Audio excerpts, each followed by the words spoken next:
Red breaking చూస్తున్న Vatican సిటీలోని Saint Peter's స్క్వేర్లో శనివారం పోపు ఫ్రాన్సిస్ అంత్యక్రియలు జరగనున్నాయి. ఈ కార్యక్రమంలో పాల్గొనేందుకు భారత రాష్ట్రపతి ద్రౌపది ముర్ము శుక్రవారమే రోమ్కు చేరుకున్నారు. గత సోమవారం మృతి చెందిన పోపు అంత్యక్రియలకు ప్రపంచ దేశాల అధినేతలు, ప్రతినిధులు దాదాపుగా 164 మంది హాజరు కాబోతున్నారు.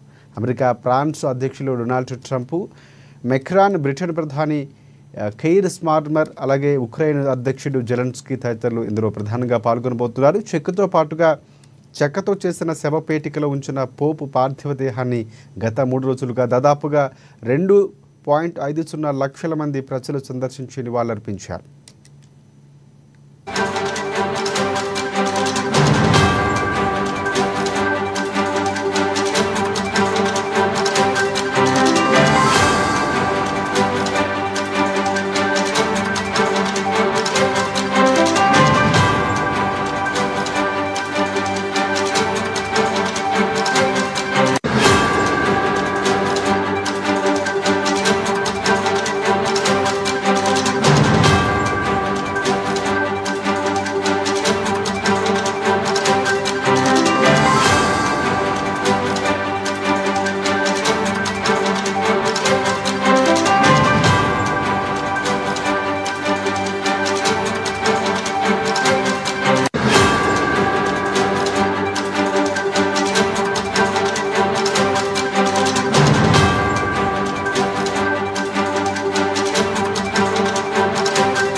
వాటికన్ సిటీలోని సెయింట్ పీటర్స్ స్క్వేర్లో ఈరోజు పోపు ఫ్రాన్సిస్ అంత్యక్రియలు జరగబోతున్నాయి. ఈ కార్యక్రమంలో పాల్గొనేందుకు భారత రాష్ట్రపతి ద్రౌపది ముర్ము శుక్రవారమే రోమ్కు చేరుకున్నారు. గత సోమవారం మృతి చెందిన పోపు అంత్యక్రియలకు ప్రపంచ దేశాల అధినేతలు, ప్రతినిధులు దాదాపుగా 164 మంది హాజరు కాబోతున్నారు.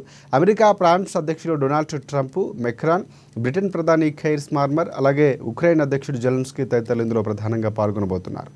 చెక్కతో చేసిన శవపేటికలో ఉంచిన పోపు పార్థివ దేహాన్ని గత 3 రోజులుగా దాదాపుగా 2,50,000 మంది ప్రజలు సందర్శించి నివాళులర్పించారు.